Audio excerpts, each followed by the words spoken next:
Jésus est vers le Père, mère des pauvres et des tout petits.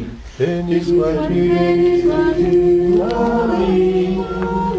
En ton sein, tu portes Jésus-Christ, le Fils de Dieu, le Dieu du ciel et de la terre. Marie, porte du ciel, temple de l'Esprit, guide-nous vers Jésus et vers le Père, vers les pauvres et les tout petits. Notre-Dame de Lourdes, Notre-Dame de la Paix, Reine de France, Sage, Reine de la Famille, Saint Jean-Baptiste, Saint Jean et Saint Joseph. Priez pour nous. Au nom du Père et du Fils et du Saint-Esprit.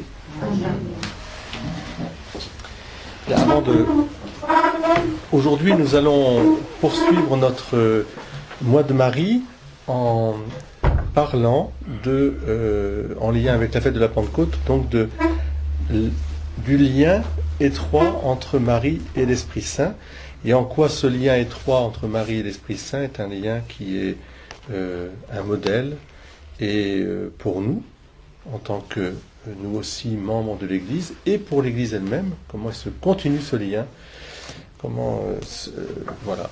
Alors vous savez que, à votre avis, quel est le lien, où commence le lien entre Marie et l'Esprit Saint? Quand? De manière tout à fait particulière. Alors, qu'est-ce qui est venu annoncer à... L'annonciation, c'est la... Alors, l'ange Gabriel vient annoncer à Marie... À Marie qu'elle va enfanter de Jésus.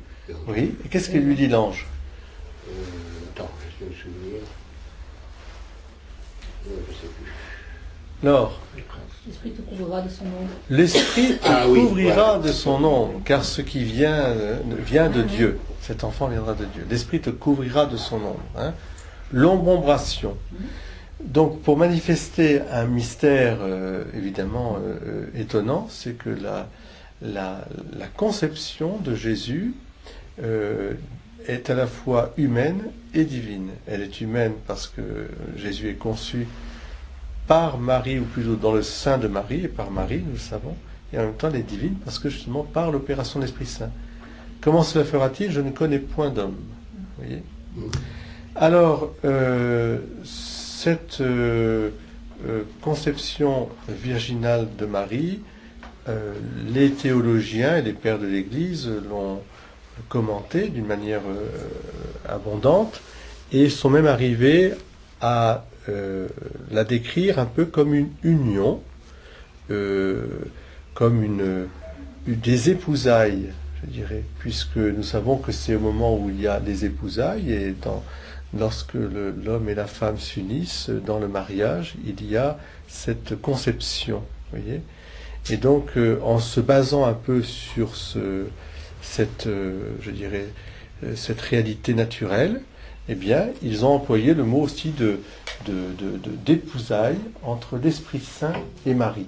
Évidemment, des épousailles qui sont divines, qui n'ont rien de charnel, puisque justement, elles sont à la fois de la chair, puisqu'il y a bien eu un enfant qui est né, il y a quelque chose de miraculeux, et en même temps, un grand respect pour la virginité de Marie, qui est une fontaine scellée avant, pendant et après. Donc c'est un mystère, évidemment, un mystère de foi. Mais comme dit l'ange, à Dieu, rien d'impossible. Ta cousine Élisabeth, qui était stérile, est enceinte. Ben, toi, c'est par l'opération, comme on disait autrefois, par l'opération de l'Esprit Saint, que tu concevras et enfanteras Jésus. D'ailleurs, quand on était au catéchisme, l'opération de l'Esprit Saint, ça nous faisait... on se disait, qu'est-ce que c'est que cette opération? Ça fait bien faire mal, cette opération de l'Esprit Saint. Donc, ce lien très étroit de l'Esprit Saint avec Marie, est-ce qu'il est manifesté d'une manière, je dirais, visible dans les Écritures au moment de la Nonciation? Mais, est-ce que cette union intime entre la Vierge Marie et l'Esprit Saint, est-ce qu'elle a vraiment commencé là? Alors, François. Non, elle a commencé à la naissance de Marie. Je dirais même... À la conception. À la conception Oui, de Marie. puisque Marie, nous savons, avant même la rédemption en acte, en prévision du rachat du monde par Jésus, son Fils, elle a été préservée du péché originel et qu'elle est l'Immaculée Conception. C'est-à-dire, qu'est-ce que ça veut dire? Ça veut dire qu'elle est complètement unie à la volonté même de Dieu. Et elle grandit totalement, je dirais, unie à cette volonté. Elle est dans une communion à Dieu qui ne cesse de grandir, de grandir, de grandir. Il n'y a jamais de rupture dans cette communion en Marie. C'est depuis sa conception, elle est, je dirais, la fille c'est-à-dire l'enfant tel que Dieu l'a rêvé pour toujours, c'est-à-dire un enfant filialement uni à son Père du ciel, à son frère qui est Jésus, et à l'Esprit Saint qui est celui qui unit justement, qui nous permet de dire Abba Père et qui nous permet de dire Jésus-Christ, Fils de Dieu Sauveur. Hein. Elle grandit dans cette communion. Or, l'agent de la communion, dans les personnes de la Trinité, celui qui a le rôle, non pas que les autres ne sanctifient pas, mais celui qui donne la vie et qui sanctifie, comme nous dit le Credo, c'est l'Esprit Saint. Donc il y a un rôle très particulier de l'Esprit Saint à nous conformer, à nous unir à la volonté de Dieu, de sorte qu'en nous naisse cet esprit filial. L'Esprit unit le Père au Fils dans la Trinité, et ce va-et-vient entre l'amour du Père et du Fils n'est autre que l'Esprit Saint, eh bien il agit dans la création et dans l'homme à partir du moment où nous sommes, je dirais, dans la conformité à cette volonté de Dieu. Ce qui veut dire que, donc, l'Immaculée Conception, l'incarnation, puis ensuite on pourrait citer aussi, bien sûr, la naissance à Noël, et puis on pourrait citer tous les exemples de la vie de Marie. L'Esprit Saint semble à chaque fois pousser, intervenir, hein, parce que Marie est à l'écoute. Son caractère d'union spéciale avec l'Esprit Saint fait qu'elle est en permanence dans l'écoute de la volonté de Dieu. Soit qu'elle garde les événements pour les méditer, soit qu'elle lit la parole de Dieu elle-même, avec l'Esprit Saint, avec l'aide de l'Esprit Saint, elle comprend, hein, soit qu'elle est éclairée intérieurement. On imagine bien les lumières que Marie avait, hein, puisque les saints ont eu des lumières tout à fait particulières par l'Esprit Saint. Ben, elle, sans aucun obstacle, elle était complètement unie à l'Esprit. Et l'Esprit, eh bien, encore une fois, il susurre à notre oreille. Viens vers le Père, hein, viens vers le Père. Aie confiance, etc. Il vous redira tout ce que je vous ai dit, encore mieux, il vous fera découvrir toute la vérité, dit Jésus aux apôtres. Hein. Alors, on peut voir aussi la présence de l'Esprit Saint d'une manière tout à fait particulière au moment de la passion du Christ. Car il faut vraiment avoir non seulement un amour maternel, mais plus qu'un amour maternel simplement humain, pour coopérer, pas seulement se résigner, pas seulement être là comme une maman serait là auprès de son enfant en train de mourir, mais entrer dans la volonté d'oblation de son fils. Et ça, c'est l'amour de l'Esprit, c'est l'Esprit Saint, c'est l'amour avec un grand A. Hein, sauver le monde. Il suffit qu'on dise de Marie qu'elle est co-rédemptrice.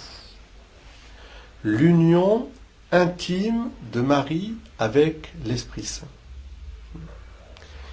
On en a un exemple évidemment fameux que nous allons voir à se réaliser de nouveau dimanche prochain à la Pentecôte. Qu'est-ce que fait Marie pendant le temps où Jésus apparaît aux apôtres ressuscités? On ne sait pas. Elle est là, mais on ne la voit pas. dans la tradition de l'Église, on dit que Marie n'a jamais douté une seule fois de la résurrection de son fils. C'est tellement vrai qu'on ne parle pas de l'apparition de Jésus à Marie, mais toute la tradition de l'Église pense que Jésus, filialement, est allé voir sa maman, bien sûr, en premier, si je puis dire. Mais elle était dans la foi, dans la communion. Ça, c'est l'Esprit Saint. Mais on a un geste très particulier, c'est que les apôtres, après l'Ascension, vont se retirer comme une espèce de grande retraite, très grande retraite de 9 jours, au Cénacle, autour de Marie, en prière. Et c'est Marie, autour de l'Église naissante, qui, comme pour ainsi dire, est le conduit, si je pourrais dire, le conduit, selon l'image que saint Bernard emploie pour désigner le corps total, le corps complet de l'Église. Il dit que Jésus c'est la tête, Marie c'est le cou. Et les membres, tout passe de la tête par le cou pour aller vers les membres. L'Esprit va venir à travers la prière de Marie. Parce que Marie, elle est tellement unie à l'Esprit Saint qu'elle intercède dans la volonté de Dieu. Elle intercède pour que l'Esprit descende sur les apôtres. Elle-même, bien sûr, est remplie, on dit qu'elle est comblée de grâce. Comblée la plénitude. C'est ça. La plénitude de grâce, c'est l'Esprit. C'est l'Esprit Saint. La grâce du Christ répandue dans nos cœurs par l'Esprit Saint. Donc, et ces épousailles, je dirais, en mystique, entre le Marie et le Saint-Esprit, ont eu pour effet immédiat la possibilité pour la deuxième personne de la Trinité, le Verbe de Dieu, de prendre chair en Marie, et ont eu comme second effet que Marie non seulement est devenue la maman de Jésus, la mère de Dieu, mais à la croix, elle est devenue aussi la mère de tous les humains, la mère de tous les disciples que Jésus aimait. Et tous les disciples que Jésus aimait. C'est bien pour ça que c'est le mot disciple que Jésus aimait. Voilà, c'est nous. Et ce rôle continue, car Marie aussi, elle est celle qui, par l'opération de l'Esprit Saint toujours, conduit ses enfants au Père du ciel, c'est-à-dire à travers l'amour de Jésus. Elle enfante les membres du royaume par son intercession, par sa prière, par son désir au fond. Vous voyez, comme un désir de mère, elle est toujours en train d'enfanter, vous voyez. Elle porte ses enfants. Et elle les conduit au royaume des cieux. Et ça, c'est cette union intime entre l'esprit d'amour et de vérité et Marie. C'est son rôle. C'est pour ça qu'on la représente souvent comme l'orante, celle qui prie, mais aussi j'aime bien aux apparitions de Notre-Dame de Lourdes, de Notre-Dame de Fatima, on va voir, ou de Notre-Dame de Guadeloupe, c'est celle qui prie. Elle prie. L'esprit vient, descend. Alors évidemment, ce sont des termes qu'il faut employer avec, je dirais, analogie. Ce ne sont pas des termes univoques. On ne dit pas que Marie a épousé l'Esprit Saint comme une espèce d'épousaille naturelle ou charnelle. C'est par l'opération de l'Esprit Saint, elle est bien l'épouse de Joseph, il n'y a aucun problème, mais ce que le mystère de l'embombration, comme on dit, de Marie et de l'Esprit Saint, est emblématique de ce qui se passe dans chaque âme, chaque humain, chaque âme habitée par la grâce du baptême, cette union intime à Dieu par l'Esprit Saint. Et c'est pour ça qu'il est important que les enfants aussi aillent jusqu'à la confirmation, enfin, c'est cette don, et aussi est révélateur du mystère de l'Église.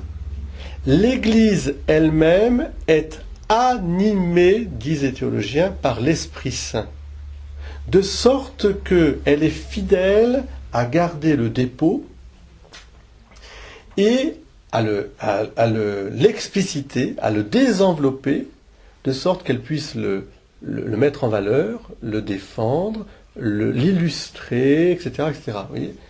C'est parce que l'Église est animée par l'Esprit Saint. Comme Marie, comblée de grâce, animée par l'Esprit Saint, épouse de l'Esprit Saint, au sens spirituel du terme, elle a été la garante de la foi, de la fidélité, elle a été le pilier, je dirais, où l'Église s'est formée autour d'elle, vous voyez. Eh bien, l'Église elle-même est complètement dans ce mystère de la présence de l'Esprit Saint.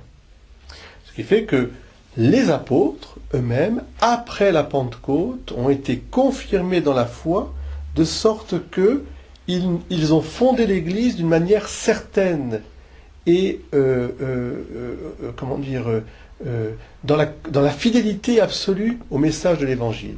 Et cette fidélité absolue au message de l'Évangile continue aujourd'hui. Non pas que les hommes qui composent l'Église ne soient pas faillibles, ne soient pas pauvres et limités, mais dans la vie intime de l'Église, manifestée par la hiérarchie apostolique, le pape et le collège des évêques, lorsque le pape parle d'abord en tant que pape, il oriente l'Église dans une direction qui est sûre, qui n'est pas une direction qui serait contraire à Jésus, et lorsque le pape, avec les évêques, dans la communion avec le pape, parle, comme un concile ou autre, ça ne peut pas dévier. Pourquoi ça ne peut pas dévier ? Pas parce qu'ils sont là, mais parce que c'est l'Esprit Saint qui anime. C'est le mystère de l'Église dans son mystère divin. Vous voyez ? Je vois un corps social, mais dans la foi, je vois l'Esprit Saint. Je peux d'ailleurs vous montrer combien l'Église, ballottée à droite à gauche, a toujours maintenu le cap. Là, ici, dans le dernier Famille chrétienne, on fait commémoration, avec juste titre d'ailleurs, de l'encyclique Casti Connubii. Je ne sais pas si certains vous connaissez cette encyclique, que j'ai étudiée en son temps. C'est-à-dire, c'est l'encyclique du pape Pie XI, le 31 décembre 1930, sur le fond de crise de la natalité. C'est la première encyclique exclusivement consacrée au mariage et qui reçut un accueil très positif. Et là, on en fait une explication par rapport à l'histoire de la famille. Casti Connubii, la chaste union, de la chaste union, voilà, c'est-à-dire le mariage. Eh bien, on pourrait penser aussi à l'encyclique de Paul VI, Humanae Vitae. On pourrait penser aussi à l'évangile de la vie, l'Evangelium Vitae aussi de Jean-Paul II. Tout ce qui a concerné la vie, par exemple, la défense de la famille, la défense de la vie, la défense du plus pauvre, du plus faible. On voit que depuis toujours, l'Église, fidèle à l'enseignement de Jésus sur le caractère inaliénable et unique de la personne humaine. Or ça, c'est un éclairage de l'Évangile, direct. Si je peux dire que je suis l'enfant de Dieu, chaque enfant à ce moment-là est respectable, parce qu'il est le temple de l'Esprit Saint, nous dira saint Paul. Parce qu'il est habité par Dieu. Tout homme venant dans ce monde est éclairé par Dieu, dit le Saint Jean. Enlever ce lien avec Dieu, l'homme, visiblement, est un amas de cellules. Il est séquentiable, il est, vous voyez, il n'y a plus ce lien qui se fait. Et l'Église tiendra bon, et elle tient bon. L'Église catholique tient bon. Parce que c'est l'Esprit Saint, c'est pas les hommes. Les hommes sont, par la grâce de l'Esprit Saint, le pape et tous les papes qui sont succédés, plus le collège des apôtres, quand ils parlent en tant que concile, il y a une assistance de l'Esprit Saint. De même, par exemple, prenons un catéchisme de l'Église catholique qui est promulgué pour le monde entier. Il y a une assistance de l'Esprit Saint pour que la doctrine fidèle et développée soit fidèle à l'Évangile, ne varie pas. Tous en s'adaptant au temps, c'est-à-dire en le présentant d'une manière aussi adaptée au temps. Il y a je dirais, des questions qui se posent aujourd'hui, qui ne se posaient pas il y a 200 ans ou 300 ans. Prenons le code de droit canon, on pourrait pas plein de prendre où l'Esprit Saint est visible dans son action. Les sacrements dans l'Église, c'est l'Esprit Saint aussi, qui permet l'union des fidèles au Christ. Parce que le rôle de l'Esprit Saint, c'est toujours de conduire à l'union au Christ. Et puis la sainteté, par exemple, aussi. Enfin, on pourrait prendre plein d'exemples. Alors Marie, elle, ce qui est extraordinaire, c'est que en elle, il y a à la fois un sommet de cette union entre l'Esprit Saint et elle. C'est comme un sommet qu'on n'arrivera jamais. Il n'y a aucune créature ici-bas qui pourrait être aussi unie à l'Esprit Saint qu'elle l'a été. Et en même temps, elle est donc exemplaire, elle est à elle seule un type, on pourrait dire, et en même temps, elle est aussi, parce que membre de l'Église, elle nous montre le chemin de la réception de l'Esprit Saint. C'est l'obéissance, c'est l'humilité. Marie a été la servante du Seigneur. Elle n'a pas voulu prétendre à autre chose que la mission que Dieu lui avait confiée. Elle aurait pu prétendre, par exemple, être plus digne que Pierre, que Jacques, que Jean. Est-ce qu'elle a prétendu avoir une fonction, je dirais, hiérarchique, autre que celle qu'elle avait d'être la mère du Sauveur, vous voyez? Non, elle n'est pas pape, elle n'est pas demandée à être évêque, et encore moins, enfin voilà, elle a prié. Elle a rempli son rôle de maman, et elle le continue. Cette mission de Marie avec l'Esprit Saint, eh bien nous avons une illustration extraordinaire de l'Esprit qui vivifie et qui donne la vie, on le dit dans le credo, l'Esprit qui donne la vie et qui sanctifie. Nous avons une apparition tout à fait particulière où ce mystère de l'embombration, c'est-à-dire de la fécondité de Marie par l'opération de l'Esprit Saint qui engendre Dieu, au service de l'humanité, pour les ramener vers Dieu, eh bien c'est l'apparition de Notre-Dame de Guadalupe au Mexique. Alors nous allons voir un reportage très bien fait sur cette apparition, qui va nous montrer un peu tous les signes merveilleux autour, et puis ensuite, eh bien, je vous inviterai à reprendre un peu un petit débat, à poser des questions si vous avez besoin de cette question. Mais d'ores et déjà, ce que nous pouvons dire, c'est que vous voulez vivre avec l'Esprit Saint, je dirais, rafraîchir en vous la dévotion, la présence de l'Esprit Saint dans votre vie. Eh bien, quoi de mieux que de méditer et de demander à Marie et de méditer avec Marie son rôle, enfin, comment elle a su accueillir l'Esprit Saint elle-même. Voici la servante du Seigneur, qu'il me soit fait selon ta parole. Et puis elle nous dira, faites tout ce qu'il vous dira.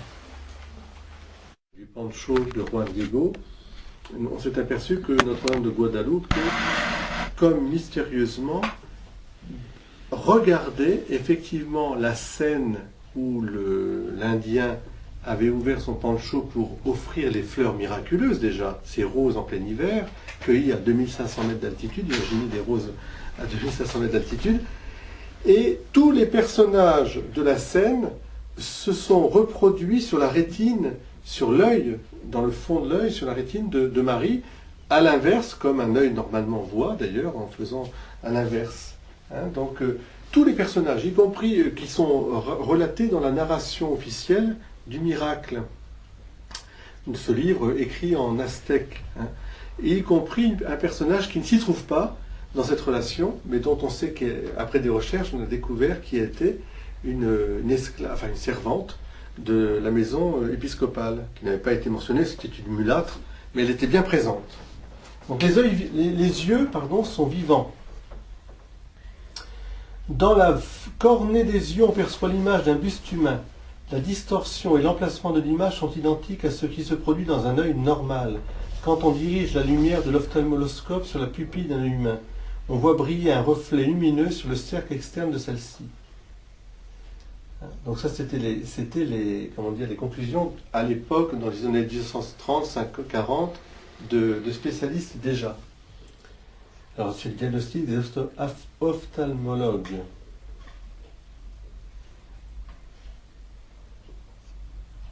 Bon.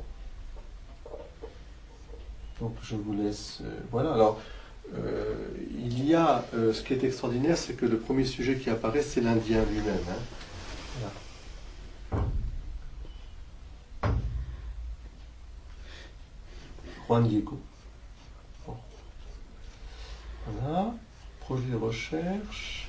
Ensuite, ce qui est aussi merveilleux, c'est toutes les descriptions du ciel étoilé qui se trouvent sur le poncho, sur le manteau de Marie ici, dessinent d'une manière très précise le ciel au moment où Marie est apparue. Hein, toutes les constellations, les étoiles se retrouvent fixées sur ce manteau, comme pour ainsi dire, c'était bien à cet endroit-là, ce lieu-là, à tel jour, telle heure, etc.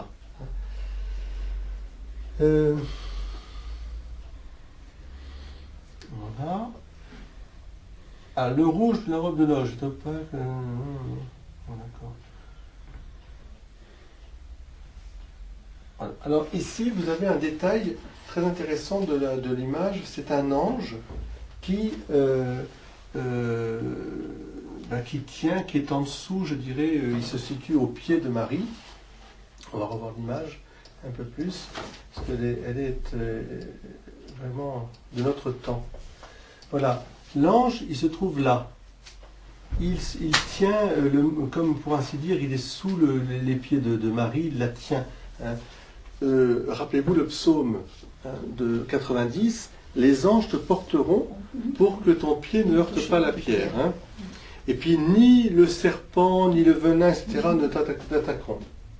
Donc voilà, vraiment elle est la reine des anges. Et puis ici, ce symbole, ici, représente un quartier de lune noire, et c'est le symbole dans la Bible du diable. La lune complète, c'est Marie, mais le quartier de lune noire, c'est comme un croissant, comme le croissant, si vous voulez, que Marie écrase. Il est sous ses pieds. Autrement dit, Marie a vaincu le diable. Elle vainc le diable enceinte. C'est aussi le mystère un peu de Marie, je dirais, qui est relaté dans l'Apocalypse, évidemment qui a trait à l'Église aussi. L'Église qui est comme la fille, une femme enceinte qui est poursuivie par le dragon. Et elle s'enfuit. Eh bien, c'est exactement ce qui se passe ici. Marie est enceinte, elle est poursuivie, mais les anges la conduisent et la protègent, et elle finit par aussi écraser le serpent.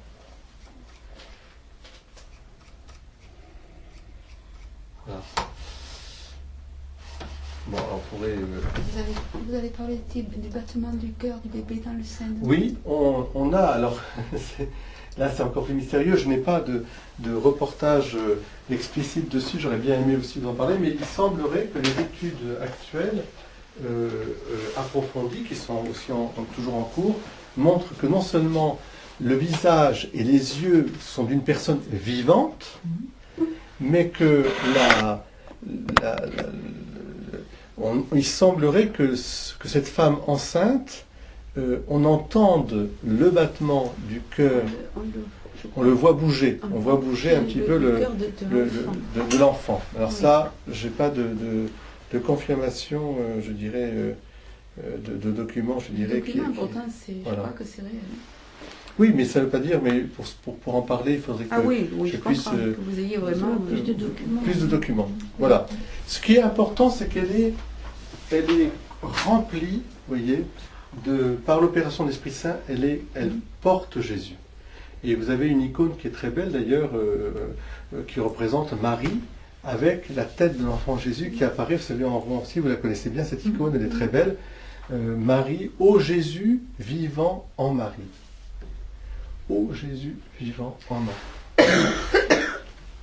Bien sûr que c'est Marie qui vit de Jésus, puisque parce que Jésus est Dieu. Mais aussi, Jésus vit en Marie. Il y a, je dirais, dans l'économie de Dieu, Dieu, pour toucher les hommes, se sert des hommes eux-mêmes, pour toucher l'humanité. Il fait confiance. Il a fait confiance à Marie qui a dit oui. Et il y a ce miracle extraordinaire, évidemment, de la conception virginale de Jésus. Mais nous aussi, par l'opération de l'Esprit Saint, nous sommes aussi des porte-Christ. Et nous devons, dans notre vie, dans nos actes, dans notre façon d'agir, bien sûr, par notre exemple d'abord, mais aussi par notre témoignage de foi dans le Christ, porter le Christ aux autres. Ce que nous faisons en paroisse, la catéchèse, la liturgie, l'accueil, la permanence, etc., etc. Chacun, la prière, bien sûr, nous portons le Christ aux autres. Je ne peux connaître qu'une seule chose dans ma vie, c'est Jésus-Christ. Et Jésus-Christ crucifié. Voilà ce que dit Paul. Pour le donner aux autres, pas pour moi. Et ça, c'est la marque authentique de l'Esprit Saint. La marque authentique de la présence de l'Esprit Saint, c'est le service du Seigneur. Voici la servante du Seigneur. Qu'il me soit fait selon ta parole. Ça me suffit. Bernadette, avec son langage tout simple, dira, Marie est venue, elle est venue, je suis comme un petit balai. Hein. Le Dieu avait besoin de balayer un peu, il m'a pris, maintenant il m'a mis derrière la porte. Hein. Si un jour il a besoin de moi, ben, il viendra prendre. La servante, ou le serviteur. Juan Diego, je dis ce que j'ai à dire. On verra bien. Bernadette, on ne m'a pas chargé de vous faire croire, on m'a dit de vous l'annoncer. Bien, chacun de nous, c'est la même chose. On ne m'a pas chargé de vous faire croire, mais on m'a dit, là où je vous rencontre, de vous annoncer Jésus. Parce que ça vous donnera un sens à votre vie. Ce matin, à la clinique Sainte-Catherine, voyant notre bon ami, un ami de longue date, famille de Jonquière, qui est à Sainte-Catherine en fin de vie, il y avait l'ami, de son fils, parce que maintenant les jeunes c'est comme ça, et voilà, il était très gentil par ailleurs, et elle n'a pas été baptisée.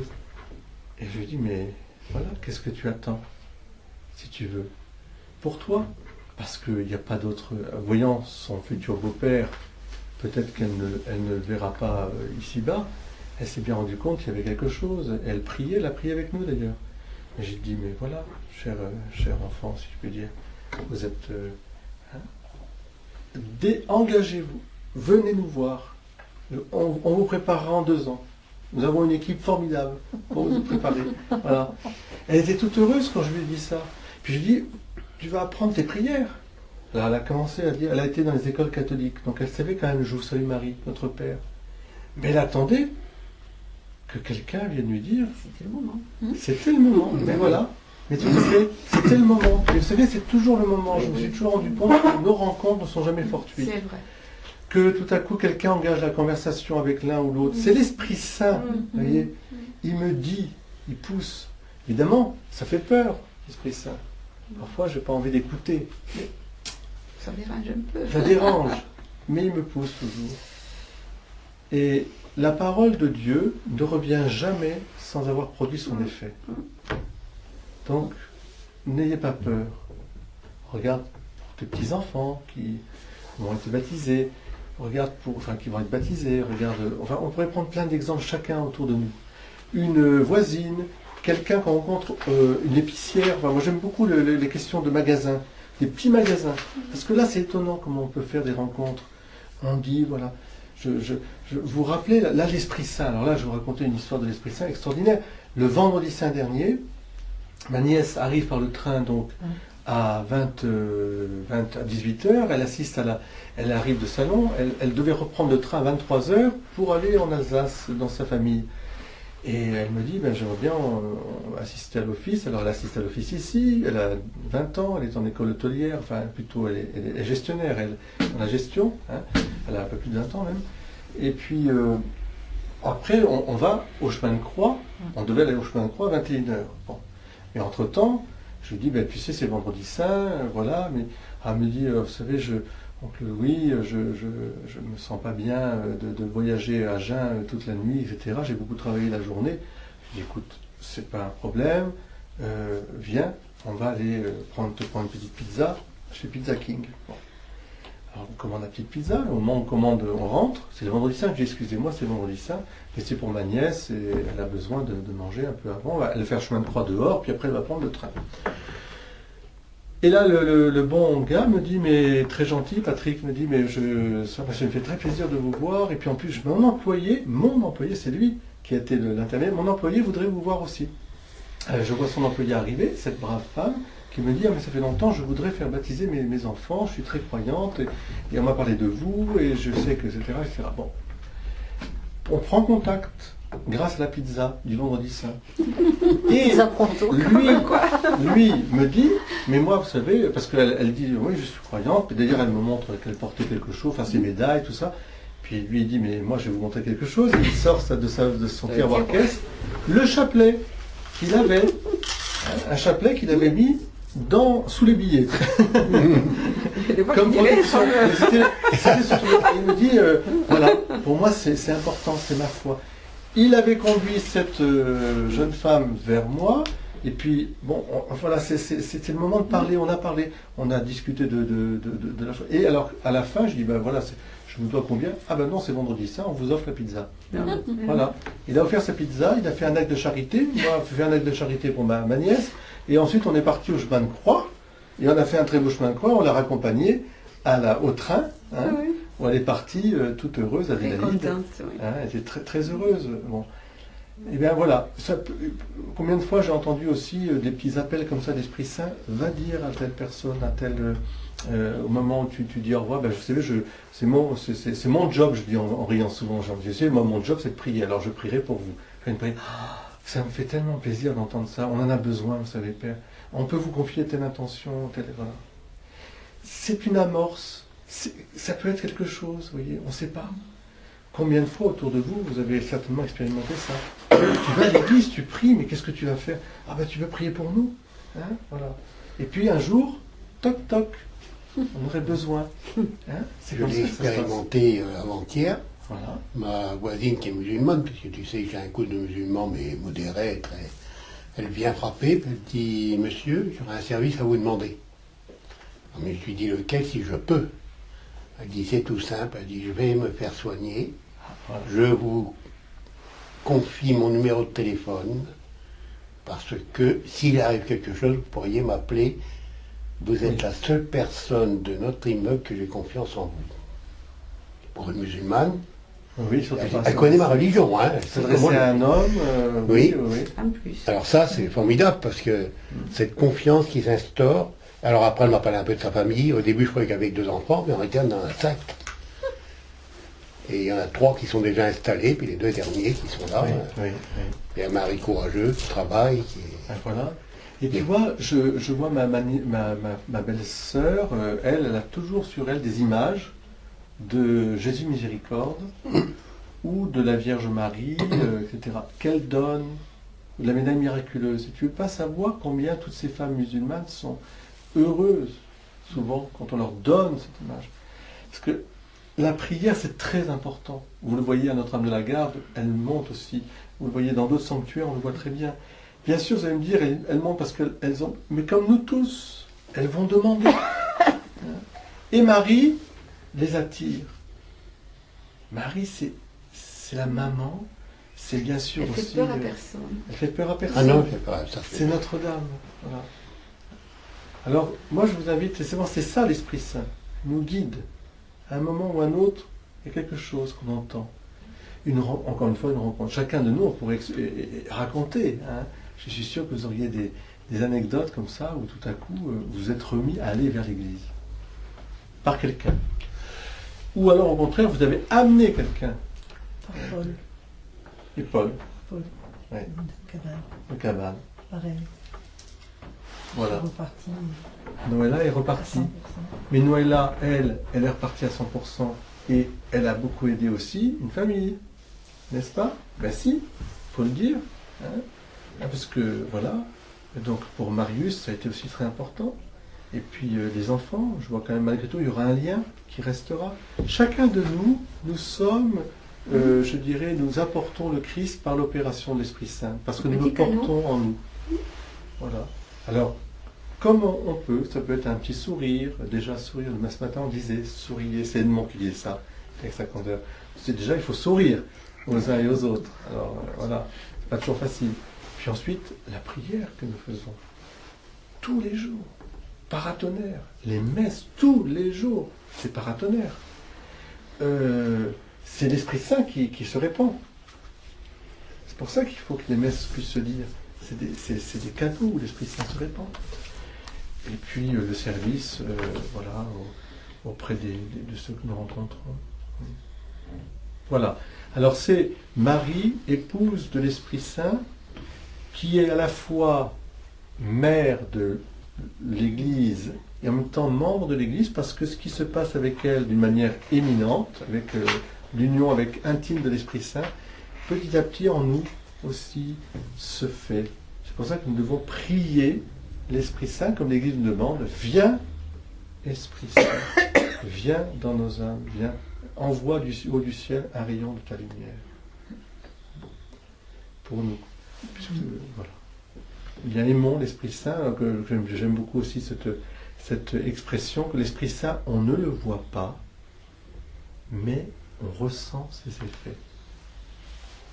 L'esprit de paix, l'esprit de consolation, l'esprit de prière, l'esprit ce sont ses effets. Voyez. Consolateur, celui qui vient rafraîchir, qui vient détendre, qui vient redonner vigueur, qui vient redresser, qui vient... Voilà. C'est l'Esprit, alors qui plane sur les eaux et qui donne la vie. Amen. Alors si vous avez quelques questions sur Notre-Dame de Guadalupe, j'essaierai de vous trouver quand même. Je voudrais vous trouver un DVD un jour, j'espère un vrai DVD, sur les études scientifiques qui auraient été faites. Pour l'instant, je n'en ai pas. Si vous avez bien vu qu'elle apparaît un Indien qui lui-même a reçu la foi chrétienne, mais comme un enfant du peuple, hein, ne sait pas lire ni écrire. Il est voilà. Il est touché par cette apparition qui met en valeur, je dirais, la nature des choses. D'abord, le miracle que Marie va faire, un peu comme à Cotignac aussi, hein, c'est, il y a l'eau à Cotignac. Tu as soif, viens boire de l'eau. Hein. C'est quoi Saint-Joseph, il me dit de boire de l'eau. Bernadette, c'est pareil, tu vas boire de l'eau. Bon. Là, c'est des roses de Madrid, d'une race, d'une variété particulière, qui sont à 2500 mètres. Il donne des roses. C'est Notre-Dame des Roses, hein, le Saint-Rosaire. Voilà. Aussi, hein, oui. Notre-Dame des Roses. Et puis ensuite, c'est une femme qui est habillée comme les Indiennes. Elle a ce teint, etc. Et non seulement habillée comme les Indiennes, mais elle porte les symboles de la culture aztèque. Donc c'est là que c'est intéressant d'étudier tous ces symboles, qui sont reliés au mystère de la vie. Mystère de la vie. Donc, je dirais, cette loi naturelle qui est dans le cœur, dans la nature des choses, qui a été ensuite proclamée et inscrite sur des pierres qu'on appelle les 10 commandements. Parce que l'homme, s'il est capable d'aller vers le vrai et de faire le bien, s'il en est capable, à cause des effets du péché de nos premiers parents, dit péché originel, péché d'origine pour certains, est aveuglé dans son intelligence, obscurci, affaibli dans sa volonté à cause des passions qui viennent prendre le pas sur la droite raison et affaiblir la volonté. Et ce qui est naturel avait besoin d'être comme annoncé d'une manière explicite par Dieu. Mais c'est dans le cœur de tout homme. Quand tu dis tu honoreras Dieu de tout ton cœur, l'homme est un animal religieux par nature. C'est naturel à l'homme de prier Dieu, qu'il le prie comme il peut, etc., comme il veut, mais c'est naturel. De même, c'est naturel à l'homme d'honorer son père et sa mère, c'est naturel à l'homme etc., de ne pas voler, de ne pas tuer. Mais vous voyez bien que du fait du péché originel, il y a cette difficulté ensuite à préciser jusqu'où va ce commandement. Qu'est-ce que ça veut dire? Évidemment, elle dessine tous les rapports entre l'homme et Dieu, et parce qu'entre l'homme et Dieu, dessine aussi des rapports entre les humains, évidemment. Ne fais pas à autrui ce que vous ne voudrez pas qu'on te fasse, si au fond un peu ça, mais parce que l'homme dépasse l'homme quelque part. En l'homme, il y a quelque chose qui le dépasse, c'est cette relation à Dieu qui s'établit. Or, cette relation à Dieu, elle s'est manifestée d'une manière définitive dans la personne de Jésus, Fils de Dieu, venu pour nous apprendre à être fils, nous aussi, et filles de Dieu. Si vous enlevez cette, je dirais, ce caractère universel de la loi naturelle, inscrite dans le cœur des hommes, et vous prétendez y substituer une autre loi qui serait celle, mettons, de la loi du plus fort, ou la loi du politique, ou la loi, etc. Elles ne sont pas contradictoires en principe, mais si vous dites que c'est d'abord ces lois-là qui passent avant, alors on ne se comprend plus, on ne comprend plus en fait, car les lois deviennent purement des lois, j'allais dire, soit du plus grand nombre, enfin du nombre, ou du pouvoir, ou du opportuniste. Et l'équilibre naturel tombant, eh bien, l'homme ne se comprend plus, et il ne peut plus se comprendre et aller même d'une certaine manière vers Dieu. Et Jean-Paul II, donc, comme je l'ai rappelé, disait que le danger qui menaçait l'humanité, donc c'était l'inversion des valeurs. On recrée une loi qui n'est plus la loi naturelle, sur laquelle va se greffer la présence même de Dieu, ou la loi surnaturelle, si vous voulez, qui est en fait l'aboutissement, l'achèvement de cette loi naturelle. Ou si vous voulez, la vision parfaite. C'est comme si au lieu d'être dans l'ombre, tout à coup j'avais la lumière parfaite. C'est ça. Parce que Dieu est avec nous. Dieu parmi nous. Jésus. Je coupe ça. Comme il n'y a plus Dieu, mais qu'est-ce que devient l'enfant par exemple? Je ne vois pas pourquoi l'enfant serait un être à protéger, puisque je considère que chacun fait sa propre loi. Donc, voilà. Et c'est pour ça que Marie, elle apparaît comme enceinte. Parce qu'à l'époque où elle est apparue, les Espagnols sont arrivés dans le continent sud-américain au moment où on sacrifiait les humains, sacrifices humains par milliers. Des tribus qui dominaient les autres tribus pour contenter la divinité faisaient des sacrifices humains. Mais d'une horreur sans nom, ils arrachaient le cœur de leurs victimes vivantes, hein, pour présenter cela. Et ce caractère donc unique et irremplaçable de l'être humain, ce respect pour l'être humain, on sait bien, nous aussi, nous sommes passés par des moments où il y a eu des esclavages, il y a eu des... mais c'est la loi naturelle, voilà, qui tout à coup est précisée, renforcée, etc. Aujourd'hui, ce qui est grave, précisément, c'est qu'on remet en cause totalement la loi naturelle en disant qu'elle n'existe pas, que c'est une invention, et que c'est l'homme qui se donne à lui-même ses propres lois. Quand on dit l'homme, c'est les puissants de ce monde, hein, qui veulent nous faire croire justement à la confusion, par exemple, du genre ou des genres. Hein. Voilà. Ça, on est typiquement dans la loi naturelle, dans le déni de la loi naturelle. Et Marie, donc, en apparaissant enceinte, elle rappelle ce fondement naturel. La vie, le mariage, l'enfant à naître. Hein, tout ça étant comme la joie de l'humanité. Supprimer ça, qu'est-ce qui reste? L'argent, le pouvoir, la compétition, voilà. Il n'y a plus cette... Et alors, dans ce souci de s'inculturer avec le monde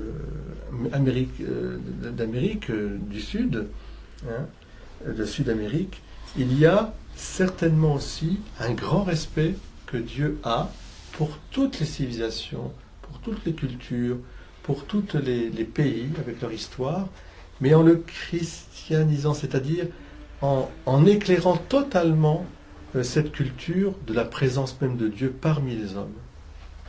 Ce qui fait qu'en principe, le christianisme est partout présent. Enfin, il peut être partout présent. Parce qu'il ne fait exception ni des personnes, ni des cultures, ni de...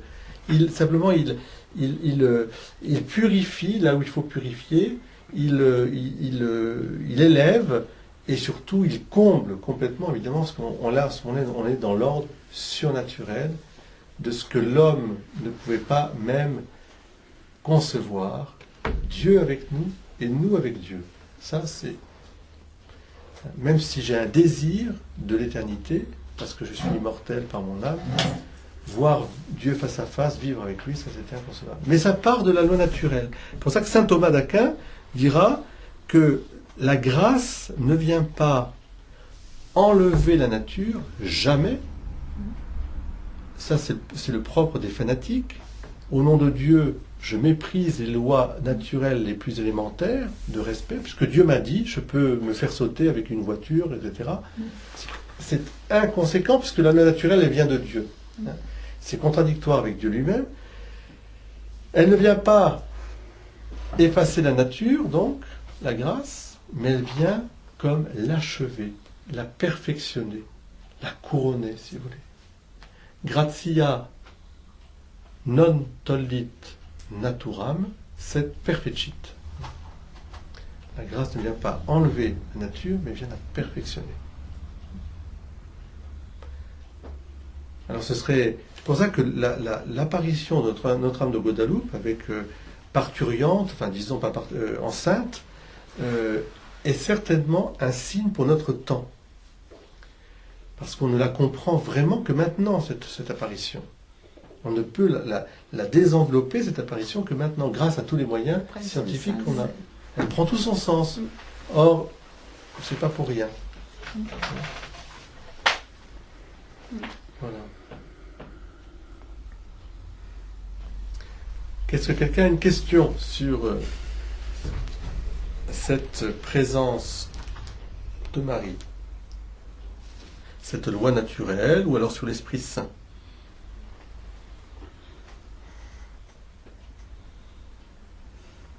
Mais c'est vrai qu'on ne voit pas tout de suite. C'est avec le temps, après, qu'on se rend compte que l'Esprit Saint a agi. Oui. Parce que moi, j'ai eu pas mal d'expériences comme ça, puis après, je me suis rendu compte que, bah oui, quand même, c'est l'Esprit Saint, c'est pas possible autrement. Parce qu'il y a des choses qui sont impossibles, qui sont impossibles. Comme ma rencontre avec Padre Pio, par exemple. Il est mort. Et puis bon, c'est impossible, quoi. Je veux dire, c'est quelque chose qui est pas naturel. Et pourtant, il a fait tellement de choses. Vous pouvez J'ai vu parler après, un petit peu, je m'en suis rendu compte après. Comment ça s'est passé, cette rencontre avec le Padre Pio? C'est pas facile à expliquer parce que c'est pas, on s'est pas vu vraiment. Je veux dire, hein? Tu me l'as raconté à Hein, on s'est pas vu vraiment, quoi. Je veux dire, ça a été au départ un rêve prémonitoire. Il m'a dit des choses et ces choses-là sont arrivées. En moi, curieuse, j'ai voulu aller voir qui c'est ce mec-là, quoi. Tant qu'à faire. Qu'est-ce que c'est que ce truc? Je ne connaissais pas. C'est qui ce barbu? Et alors, je suis allée sur place. Enfin, c'est une copine qui m'a dit viens avec moi. Moi, elle y allait souvent. Elle me dit viens avec moi et j'y suis allée. Donc vous êtes allé à San Giovanni Rotondo? Non, Moi, à San Damiano. À San Damiano. moi j'ai pas Oui. été à San Damiano, j'étais à San Giovanni Rotondo. Oui. Et non, moi, je vais vous dire un truc, mais vous n'êtes pas obligé de me croire. Oui, oui. Hein, ça, c'est quand j'étais avec ma copine là, qui m'a emmenée là. Et elle me dit, tu verras Lydie, enfin voilà, elle m'a dit plein de choses et tout. Elle dit, il fit plein des miracles et tout ça. Enfin bref, moi je croyais pas parce que j'étais aussi cartésienne. Hein. Et puis j'arrive là, on n'était que toutes les deux. C'était à 6h du matin, il n'y avait encore personne à l'endroit où il y a le poirier, là où il y a la Vierge et tout ça. On arrive là, puis il y a la statue de Padre Pio en bronze, là, avec plein de chapelets, tout ça, des bougies entourées de bougies et tout. J'arrive là, et ça dure quelques secondes. Padre Pio a ouvert ses bras comme ça. J'ai dit, c'est psychologique. Le café était arrosé de matin. Ça, c'est psychologique. Et ma copine qui me fait comme ça, t'as vu, il nous a ouvert les bras. J'ai fondu en larmes. Elle je vous assure, j'ai fondu. Oui.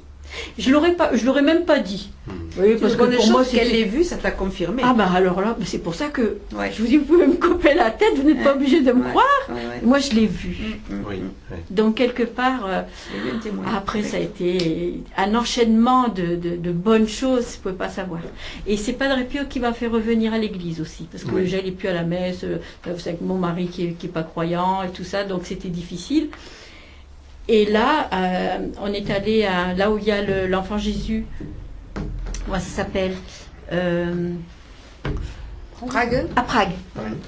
Bon, et il y avait la messe, parce qu'il y avait des moines qui disaient la messe en français. Alors ma copine elle me dit, bah, tu viens avec. Bah, je dis, écoute, je ne me rappelle même plus de son nom, ma copine. Je lui dis, je ne peux pas y aller. Et je dis, écoute, ça fait au moins 3-4 ans que je n'ai pas mis les pieds dans une église, que je ne vais plus à la messe. Alors je dis, moi, je n'ai pas été confessée, tout ça, je dis, j'y vais pas. Alors je dis, je vais y aller, mais je vais rester au fond de l'église. Tu sais, bah oui, bah qu'est-ce que vous voulez? Je dis, je ne vais pas communier. Alors là non plus, vous n'allez pas me croire. On voit arriver un moine au loin là-bas. Alors ma copine, elle dit, ah, c'est père un tel, un père français, quoi, enfin. Et puis il vient vers nous, et puis il nous dit, est-ce que l'une de vous deux voudrait bien se confesser? Il y a des prêtres étrangers, enfin, il y a des prêtres qui confessent. Je vous jure que c'est... Alors ma copine, oui, Lydie.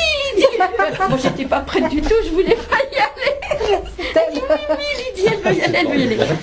Il m'a dit, ben, il y a une petite porte là-bas, vous allez là-bas. Puis bon, j'ai été dans cette petite porte, j'ai confessé et j'ai communié. C'est magnifique. Et de ce jour-là, je n'ai plus jamais arrêté. Mais c'est... Alors, Enfin, des fois, ça m'arrive de pas venir, mais, Ah non, mais je veux c'est dire, pareil. c'est devenu un besoin, c'est devenu oui. quelque chose de... C'est Voyez comment, extraordinaire. l'Esprit C'est pour ça Saint... que je dis, c'est l'Esprit Oui, Saint qui me l'a ce sont, indiqué, parce que bien moi, sûr, j'aurais pas bien su sûr.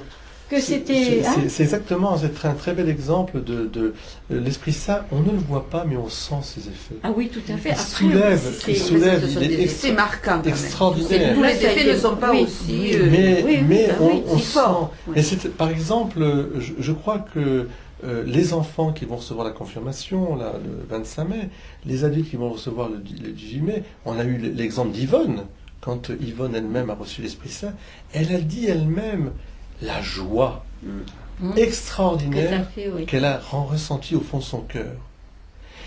Moi-même, le jour de mon ordination, j'ai senti aussi une joie extraordinaire, mais extraordinaire, c'est-à-dire elle ne vient pas de nous, c'est quelque chose qui vous envahit, pour toujours. Je pense que là aussi, c'est ce qu'on appelle les effets d'Esprit Saint, il y a cette paix, cette joie, et effectivement, parfois, l'Esprit Saint nous fait rencontrer au moment même, malgré nos réticences ou Oui, nos maintenant, peurs, oui, tout hein, à fait, oui. en disant moi je ne pourrais pas et je ne sais pas, etc. On n'est Et pas quelqu'un prêt. vient vous prendre Oui. et tout à coup tous les Et obstacles après tout ça, oui. tombent. Tout tombe. Là où vous avez fait des efforts pour faire ceci ou pour faire cela, etc. Vous aviez tout est tombé, n'est-ce pas, Jocelyne? Non, moi c'est Morgane. Voilà, Morgane. Le jour du baptême Oui. de la petite de Tiffany, celui qu'on a fait la consécration. Ben oui, C'était mon anniversaire oui, également. oui. Là, il m'a dit, j'ai senti une grande paix, quelque chose en moi que je ne pouvais pas imaginer, que je n'ai jamais ressenti de ma vie. Elle a senti quelque chose Oui. à l'habiter, quelque chose qui est venu à moi. Alors, c'est très important parce que de fait, les fruits de Au l'Esprit moment Saint, de cette consécration. les fruits de l'Esprit Saint sont une paix, et cette paix, elle est bien sûr présence de Dieu qui nous aime, de ce Dieu qui est Père, Fils et bien sûr Esprit Saint. Mais je crois que l'Esprit Saint, c'est celui précisément qui nous rassure parce que Dieu est là. Dieu est avec moi. Même lorsque je suis dans des situations difficiles, inextricables parfois. Les gens ont des situations qui sont... Elles sont ce qu'elles sont. Hein. Ils portent. Qu'est-ce que vous voulez? On n'a pas choisi forcément les chemins. Hein. On se trouve dans des chemins. Et puis, mais qu'est-ce que je vais faire avec ça? Tout à coup, le Seigneur est là. Je ne peux pas l'exprimer, mais le Seigneur est là. Il ne m'abandonnera pas. Et au contraire, à travers ce chemin, je découvre une présence autre et différente. Prenons l'exemple de quelqu'un qui a un échec dans son couple. Ça peut arriver, ça arrive, hein, on le sait bien. Et puis, cet échec dans son couple, qui aurait dû être une rupture ou un abandon, qui est une épreuve, eh bien, produit en lui, au contraire, une libération. C'est-à-dire un attachement par la prière à Dieu, au service de Dieu. Vous parlez pour moi, là? Et pour nous tous. Ah bon? Je me suis sentie visée. J'en fais parce que partie, Je me suis sentie Lydie, j'en visée. fais partie. Non, mais chacun d'entre nous. On le voit J'ai bien. vécu ça, moi. On le voit bien. oui. Alors, je crois que ça, ce sont des faits qui sont beaux et que nous devons partager. Parce qu'en les partageant, ça nous conforte, ça nous dit, mais oui, mais aussi j'ai vu. Noëlla nous aussi nous a dit combien, hop, ça a été, combien... C'est vrai que le Padre Pio a une grande influence chez les gens. Ici, dans nos quartiers, il y a beaucoup de Padre Pio parce que c'est des origines italiennes Je suis aussi. tombée de trois marches. Alors, elle a été estropiée complètement. Oui. Je suis restée 10 jours C'était pas- allongée. c'était Le pas pèlerinage ici. est parti, ils m'ont laissé là-bas. Voilà, Noëlla est Sans restée, bouger. Ah en oui, elle a plus, eu- elle a fait du rab. Tous ceux qui étaient là, ils ont cru que je ne me relèverais pas. Ils ont cru que je ne me relèverais pas. Je suis tombée à la renverse, 3 marches derrière, comme ça.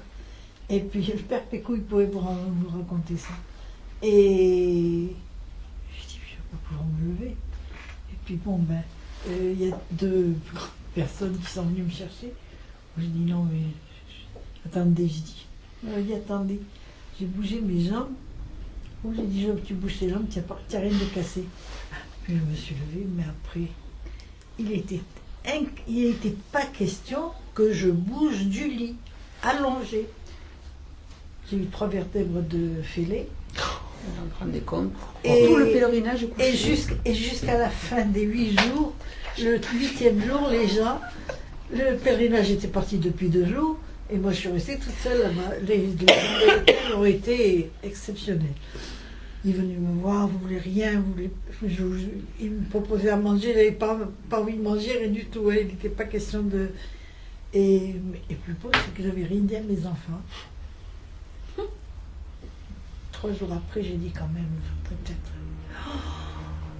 Ils ont mis le sou, parce que alors, les personnes qui nous accompagnaient, ils sont partis et puis téléphonaient, mais rien ne se présentait. Et mes enfants ont dit... Mais vous allez voir, alors là-bas, il paraît que c'était l'archevêché à Paris qui voulait rien entendre et qui était fermé, ceci et cela. Et puis, j'ai eu quand même 8 jours après. Le jour où je suis partie, le vendredi, oui, c'était le vendredi, à 4 heures, il fallait que je sorte de la chambre parce que l'hôtel était complet par des Belges. Je suis à 3 heures, je me suis dit, à descendre tout doucement, comme ça. Et puis, mais je ne pouvais pas rester debout. La femme de l'accueil me dit, mais ils vont peut-être venir vous chercher, je crois qu'ils vont venir vous chercher. Et c'était pour 3 heures, et puis à 4h30, ils n'étaient pas encore là. Mais à un moment donné, je lui ai dit, vous savez, je veux vous prévenir, parce que je ne peux pas rester assise, ni debout. Si vous ne me donnez pas quelque chose pour m'allonger, je vais m'allonger par terre. N'importe où, je m'allongerai par terre, parce que je ne peux pas rester. Et à 4 heures, ils sont arrivés, et j'étais à Foggia, à 100 km de là, pour prendre l'avion qui m'a amené direct à Avignon. Et là, j'ai eu direct à l'hôpital. Il y avait de quoi perdre la foi, là.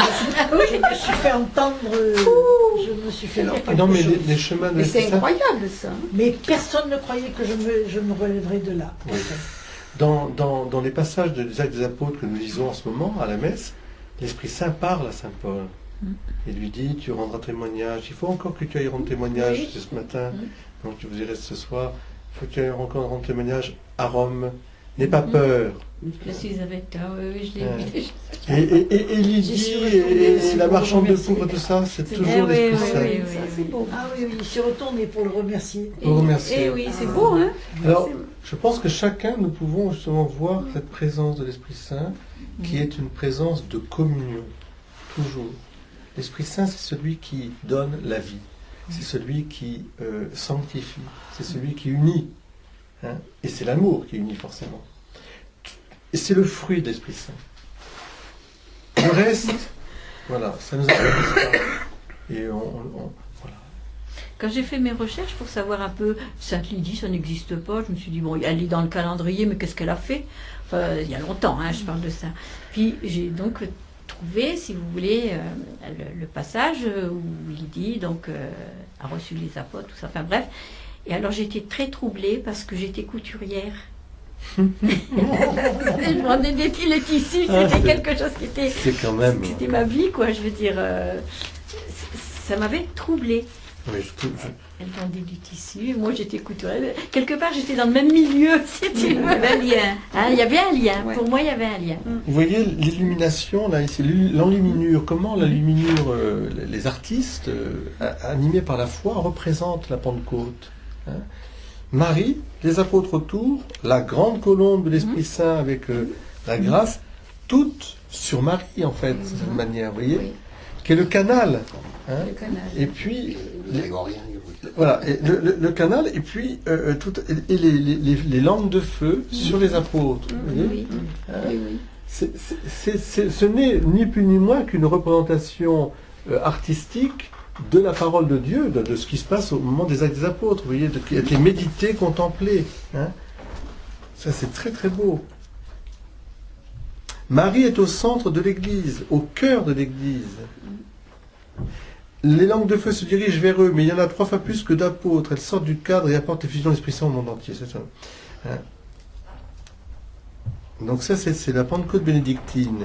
C'est une représentation de l'abbaye bénédictine de San Martino delle Scale et Saint-Martin des Escaliers en Sicile.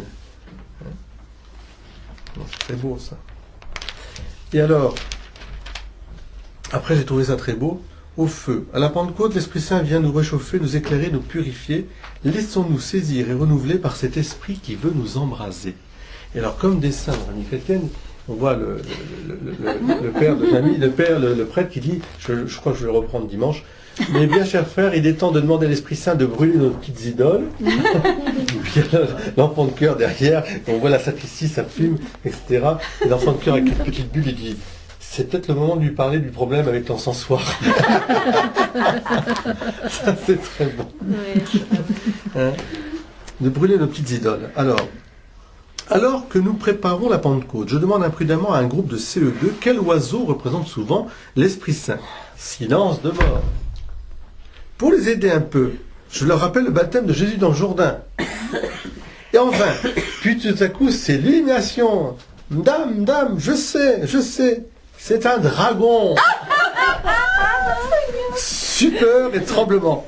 La bête de l'Apocalypse a migré dans l'évangile de Marc. Encore un coup des Chinois.